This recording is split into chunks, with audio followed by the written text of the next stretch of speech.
Hey there movie fans, I'm Andersen, and in continuing my series on the Alien franchise leading up to the release of Alien Covenant this May, we already took a look at the first Alien by Ridley Scott, which if you haven't seen my review of that film, be sure to click the card above. But for now, let's look at the sequel. Aliens brings James Cameron to the director's chair, who at the time only had the original Terminator as a notable credit, but has since then launched his action film career with films like T2 Judgment Day and True Lies, as well as either furthering his success with films later in his career like Titanic and Avatar that would go on to be the highest grossing films of all time. Aliens begins with Ripley being rescued from hypersleep 50 years after the events of the first film, only to discover that a colony has been started on LV-426 and the company has recently lost contact with them. Now it's up to Ripley and a crew of Marines to find the colonists and hopefully put this alien species to rest. Aliens does what all good sequels should do, which is call back to the original, while at the same time expand on the universe. We get a number of great callbacks, whether that be the motion detectors, It's moving right towards you.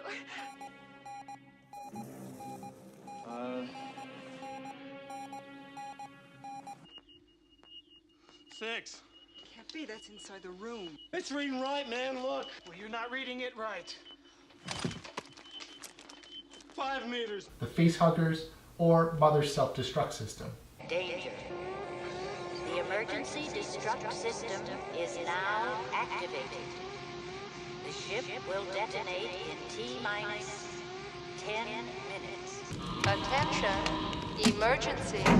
All personnel must evacuate immediately. You now have 15 minutes to reach minimum safe distance.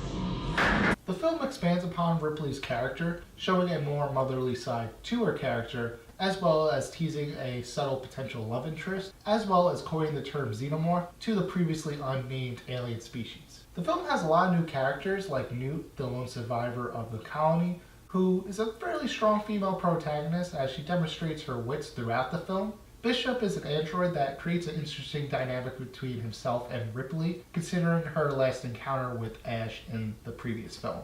Bishop also has one of the most memorable scenes in the film, which is the knife scene, which I know if you've seen this scene, then you definitely went home and tried to do it, hopefully not losing any fingers in the process. The Marines could easily have been cookie-cutter characters, but for the most part, each Marine has their own unique personality, flaws, and in some cases an arc. But hands down, my favorite Marine would have to be Hudson, played by the late Bill Paxton, whose over-the-top cowardly performance really humanized these fearless Marines. Finally, we have the addition of the Queen, who's one of the most daunting and impressive animatronic creature designs of all time, next to the T-Rex from Jurassic Park.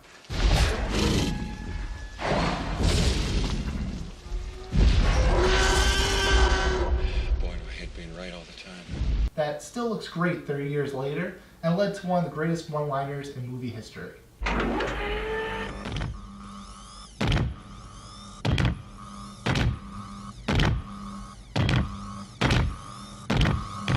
Get away from her, you bitch! Similarly to the first film, Aliens takes the time to build upon the atmosphere of the characters, leading to more heavy action sequences when compared to the first Alien, ending with a great potential for a sequel that we'll probably never get to see.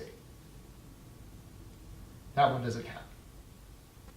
Or that one. Aliens expertly builds and calls back to the original, introduces interesting characters, as well as evolve our main character and the creatures, easily putting it on the same level as the original Alien.